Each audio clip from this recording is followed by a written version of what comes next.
지금으로부터 약 228년, 약 230년 전에 저 서구 유럽에서 무슨 일이 벌어졌냐면 프랑스 혁명이 벌어졌습니다. 이 프랑스 혁명은 왕정파, 왕당파와 혁명파의 어떤 그러한 대립이 일어났는데요. 그 대립으로 인해서 당시에 루이 16세라고 하는 그 황제가 단두대에 사라졌고, 이 루이 16세와 결혼했던 프로이센, 오스트리아의 공주였던 마리 앙뚜아네트라고 하는 이 여인도 결국은 국민의 분노를 사서 그가 교수대에 완전히 이 목숨을 잃게 됩니다. 당시 프랑스는 경제적인 어려움이 있는 상황에서 누군가는 이러한 국민 불안을 잠재우기 위한 하나의 수단으로 희생양이 이 마리 앙뚜아네트가 되었는데요. 그는 사치와 낭비를 많이 했다라고 하는 그런 일로 인해 가지고 국민의 분노를 사기도 했는데, 사실은 이것은 가짜 뉴스, 너무 심화된 그러한 가짜 뉴스이기도 했습니다.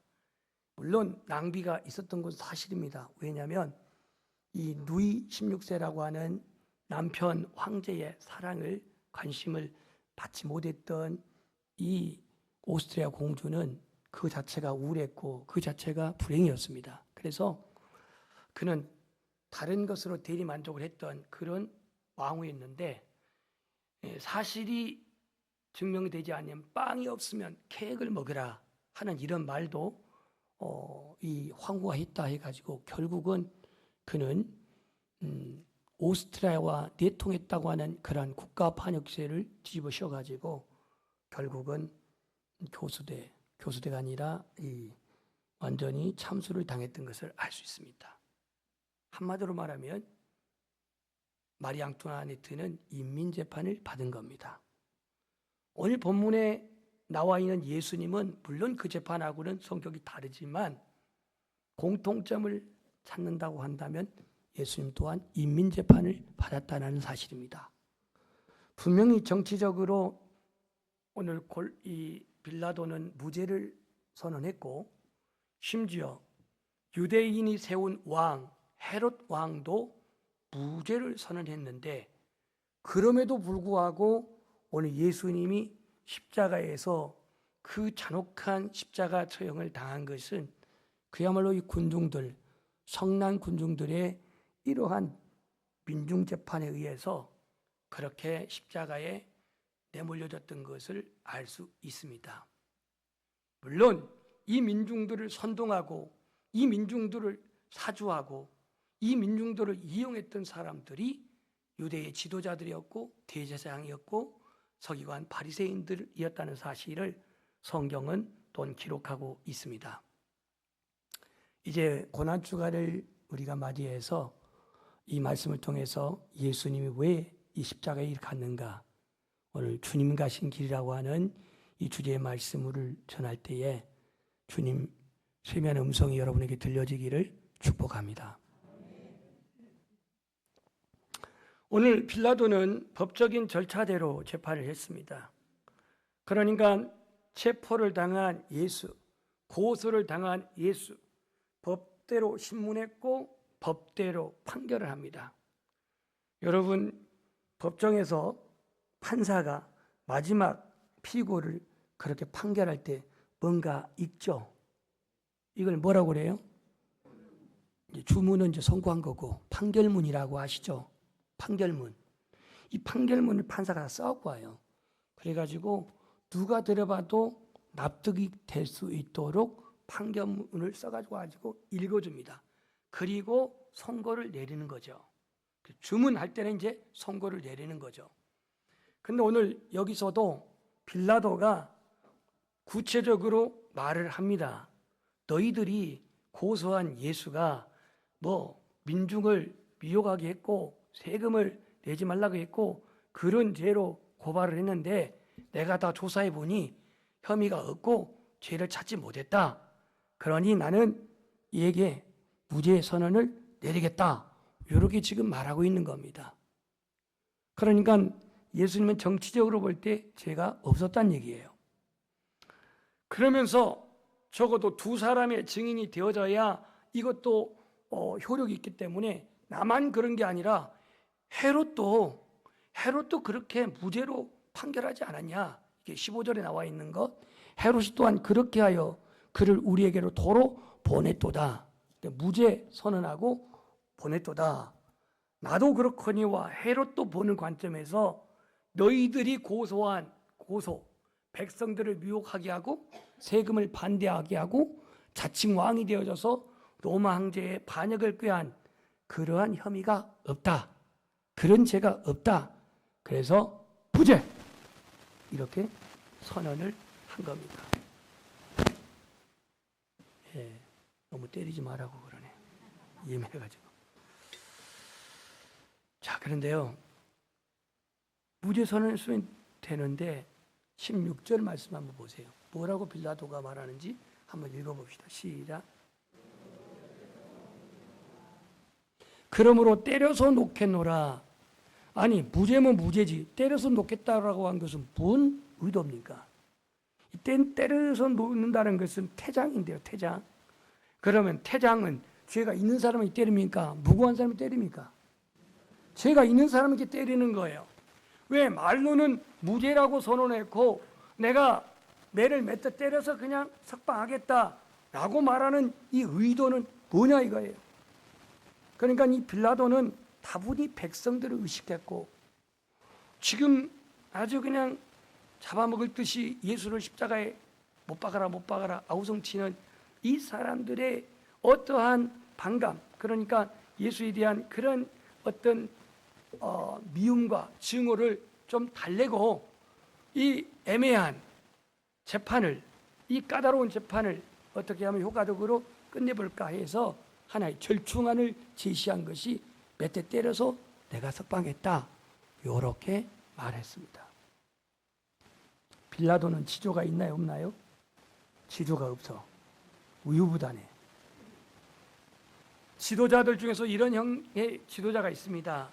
이쪽만 들어주자니 표가 깎일 것 같고 이쪽만 들어주자니 이쪽이 반대할 것 같고 그러니까 모호하게 중립을 지켜가지고 자기의 기득권을 보존하려고 하는 그러한 정치적 이러한 그 성향을 보게 됩니다. 백성들은 몇 대 때리고 석방시키면 그냥 용인해 주겠지. 그냥 이해해 주겠지. 그래서 그렇게 석방하려고 했는데 오늘 백성들은 전혀 거기에 동의할 그러한 마음가짐이 되어 있지 않습니다. 우리 18절을 한번 읽어봅시다. 시작.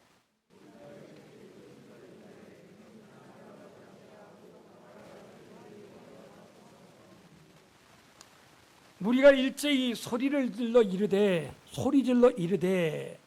이 사람을 없이하고 바라바를 우리에게 놓아 주소서. 예수는 죽이고 바라바를 우리에게 그렇게 석방시켜 주소서라고 이렇게 제의를 합니다. 그럼 이 바라바는 어떤 사람이냐? 19절에 보니까 밀란과 살인으로 말미암아 옥에 갇혀 있는 죄수입니다. 그러니까 로마를 상대로 밀란을 일으켰고 그리고 또 살인을 했던 사람이 바라바예요. 그러면 이 사람은 로마 입장에서 보면 정치범입니까? 그냥 잡범입니까? 정치범이에요. 살릴 수 없는 정치범이에요. 그런데 이 흉악한 반역을 일으키고 밀란을 일으키고 사람을 죽인 이 사형수에 해당되는 바라바를 석방하고 죄 없는 예수를 죽여라? 이렇게 그들은 아우성칩니다. 그러니까 이 빌라도가 참으로 이 큰 소리 내가지고 소리를 지르는 이 군중들 앞에 세 번째 말합니다. 세 번째. 우리 세 번째 말하는 것을 22절 읽어봅시다. 시작.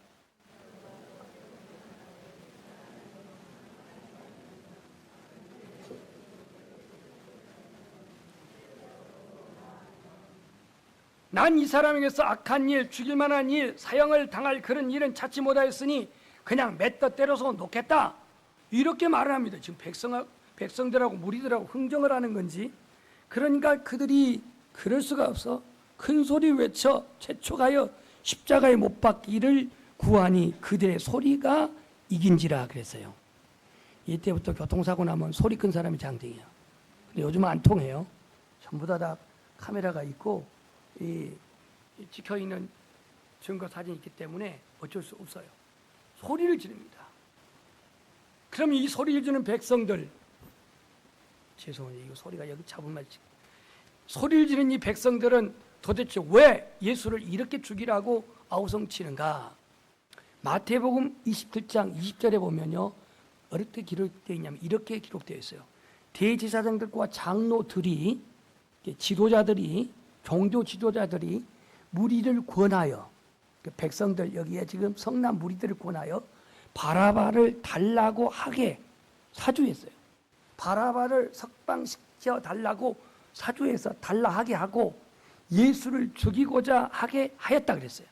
그러니까 대제사장과 지도자들, 장로들이 백성들을 사주해 가지고 너희들을 목소리 크게 내 가지고 저 흉악범 바라바를 석방시키고 예수를 십자가에 죽이도록 그렇게 소리 지르라고 그렇게 사주한 거예요.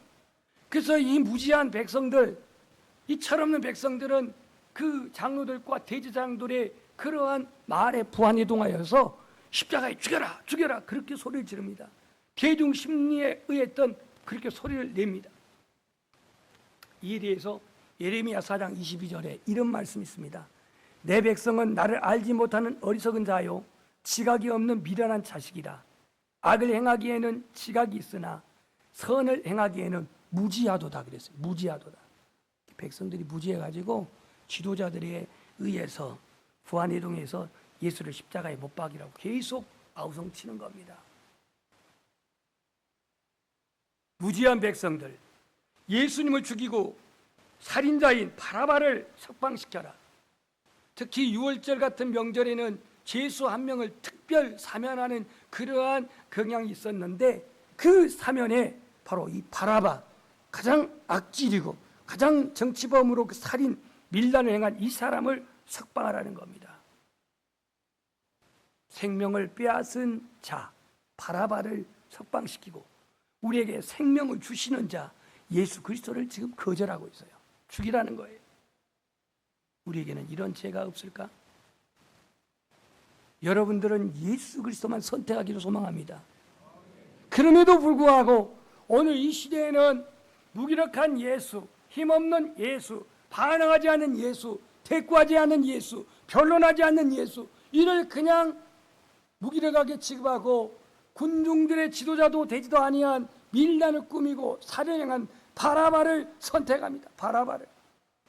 종교 지도자들처럼 진리를 배척한 죄가 우리 안에 있고 민심을 두려워하는 빌라도처럼 민심을 두려워해서 흥정하는 그런 마음이 우리 안에 있고 이스라엘 백성들처럼 하나님을 알지 못하고 무엇이 선인지 악인지 분간 못하는 무지함이 우리 안에 있어요. 그래서 우리들도 이런 죄 때문에 과격한 대답으로 분노를 야기시키고 관계를 무너뜨려요. 상대방에 대한 비판과 비난으로 공동체 분열을 야기시켜요. 자신의 삶의 감사보다도 불평, 불만으로 실족해요. 내 눈에 들보를 보지 못하고 상대방의 티만 빼려고 합니다. 문제는 이런 죄를 가지고 있으면서도 아무렇지 않게 나의 어떤 기독교적인 그러한 그리스도인이라고 하는 그러한 양심이라고 하는 것으로 그걸 다 덮어버려요. 오늘 이 고난주간에 맞이하여서 과격한 대답으로 분노를 야기시키고 관계를 어렵게 하고 상대방에 대한 비판과 비난으로 공동체를 어지럽게 하고 감사가 아닌 불평과 불만으로 실족해 하게 된 이러한 모든 죄를 회개하는 그러한 고난주간이 되기를 소망합니다. 예수님이 당하신 고난의 무게를 한번 측량해 봅시다. 억울하게 그 모진 멸시와 천대를 당하시면서 골고다 가는 길을 가십니다. 오늘 20절, 21절을 보면 그들은 계속 소리 지르면서 예수님을 십자가에 못 박아라, 십자가에 못 박아라 그랬어요. 여러분, 세례 요한은 어떻게 순교했나요? 목이 잘려졌어요. 목이. 여러분, 목이 잘리면 막 무지하게 고통당할 것 같죠? 아닙니다. 떨어질 순간 고통 없어요. 끝이요. 제가 목 달라져 봤냐고요? 그렇게 과학적으로 증명이 됐어요. 근데 십자가는 피가 다 빠지고 수분이 다 빠지고 완전히 그야말로 탈진의 그 모든 고통을 당하고 벌거벗은 몸으로 수치 모욕은 말할 것도 없고, 그 십자가형은요 로마 시민들에게 십자가형을 내리지 않았대요. 십자가형 로마 시민들한테는. 근데 예수님은 로마 시민이 아니기 때문에 십자가형을 받은 거예요. 그러니까 유대 지도자들은 예수님이 모욕적으로 비참하게 십자가형을 당할 때에 사람들은 저건 메시아가 아니야, 저렇게 무기력하게 멸시천대를 당하면서 저렇게 맥없이 죽은 것은 메시아가 될 수 없어, 뭐 이런 목적으로 그들은 계속 십자가를 외칩니다. 더더군다나 신명기 21장 23절을 보면 한번 고백합시다. 나무에 달린 자마다 저주 아래 있는 자라 하였습니다. 그러니까 예수님이 십자가를 진 것, 달린 것 자체로 그 신명기 21장 23절을 적용해서 저는 저주받은 자야, 저는 저주받은 자야, 이것을 공개적으로 그들은 예수님의 그 수모를 입히는 데 있었고요. 그래서 십자가를 고소합니다. 십자가를. 그러나 오늘 예수님은 나무에 달린 것은 누구의 저주 때문입니까? 우리의 저주 때문이에요.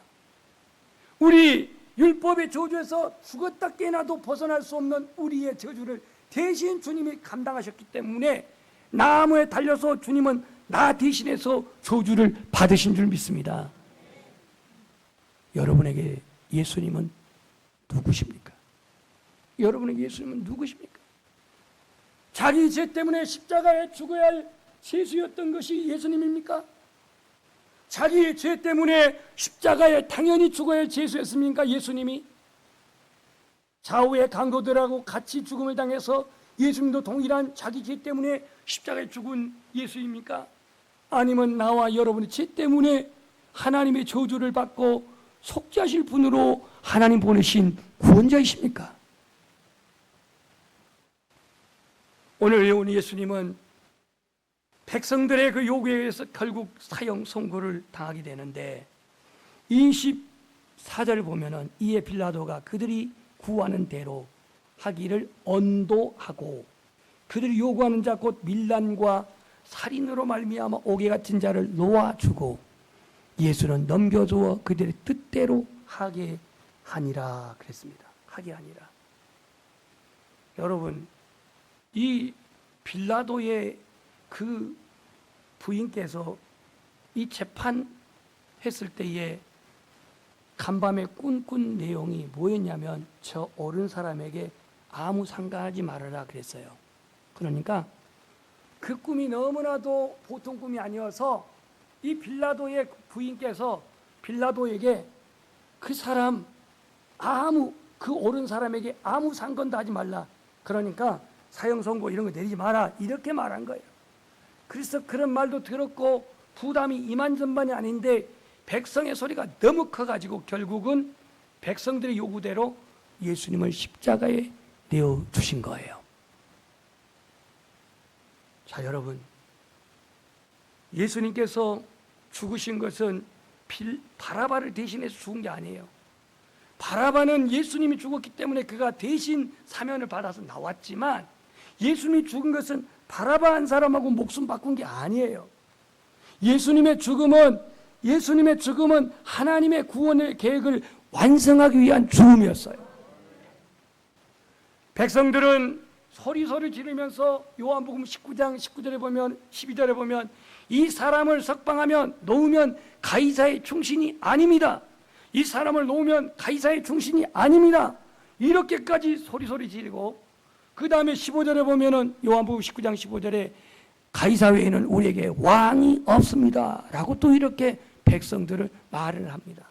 어떻게 해서라도 예수를 죽이기 위해서 이 빌라도, 당신이 만약에 무죄 석방한다면 당신은 가이사 충신이 아니야. 여기서 소란이 일어난 것 당신이 책임져야 돼. 당시에 이 팔레스타인, 이스라엘은 로마의 통치를 받고 있었기 때문에 이 로마의 통치 속에 있는 식민지 나라들이 조용하고 평온하고 싸움 안 일어나고 세금만 꼬박꼬박 상납하면 가장 적격한 통치였어요. 그래서 그걸 관리하라고 빌라도 총독을 파견한 거예요. 그런데 여기서 빌라도가 무죄해가지고 그들의 백성들의 요구를 외면해가지고 폭동이 일어나고 선동이 일어나고 또 반역이 일어난다면 빌라도는 그야말로 총독의 자리를 박탈당할 겁니다. 그래서 그는 어쩔 수 없이 자기의 정치적인 신변의 안전을 위해서 또 자기적 정치적인 그 자리를 보존하기 위해서 그는 결국 백성들의 요구대로 십자가에 처형하라고 선언한 겁니다. 우리 히브리서 9장 28절을 우리 찾으시고 말씀을 함께 정리하겠습니다. 히브리서 9장 28절.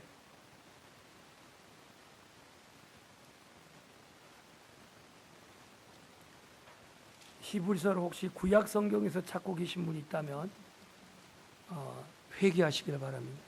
히브리서 9장 28절 우리 한번 읽겠습니다. 제가 27절 읽을 테니까 여러분 28절 362면입니다. 한 번 죽는 것은 사람에게 정하신 것이요 그 후에는 심판이 있으리니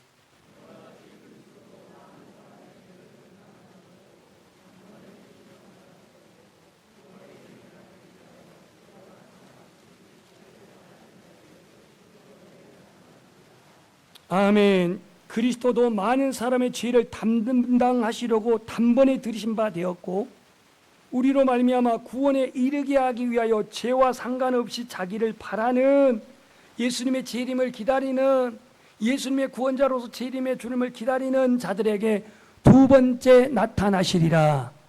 재림하여서 나타날 것이다. 이렇게 말하고 있습니다. 단번에 들이셔서 우리의 모든 죄를 담당하신 주님입니다. 그러니까 주님이 십자가의 길을 골고다의 길을 가신 것은 저와 여러분의 모든 죄를 담당하시려고 그곳에 가신 줄 믿습니다.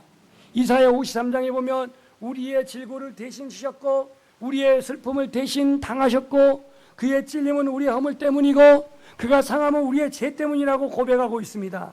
단순히 정치적인 오판으로 말미암아 예수님이 죽은 게 아니에요. 하나님의 구원의 계획을 성취하기 위한 죽음이에요. 그의 징계를 받으심은 저와 여러분의 죄 때문에 징계를 받은 것이고 하나님과의 단절된 상황을 화평케 하기 위해서 화목케 하기 위해서 십자가의 길을 가신 줄 믿습니다. 오늘 주님 가신 그 길이 여러분 영광스러운 길이 아니에요. 고난의 길이에요. 수치의 길이기도 하고 세상에서 대접받지 않는 그런 길이기도 해요. 그러나 그 고난의 영광, 고난의 그 길, 그 끝에 영광의 주님이 계신 줄 믿습니다. 이 고난 주간에 이 십자가를 생각하면서 나를 대신해서 바라바가 누구냐고? 바로 접니다. 바라바가 누구냐고? 바로 우리들입니다. 왜냐하면 예수님이 결국은 그 길을 가셨기 때문에 한 사람은 살아났는데 그 사람이 바라바이고 오늘 예수 그리스도로 말미암아 속죄함을 받는 우리 모두가 바로 하나님의 특별 사면을 받은 구원받은 하나님의 자녀된 줄 믿습니다. 우리 찬송하겠습니다. 우리의 어두운 눈이 찬양을 하겠는데 우리 샬롬 찬양단들만 고백하겠습니다. 뜻을 생각하면서 찬송하겠습니다.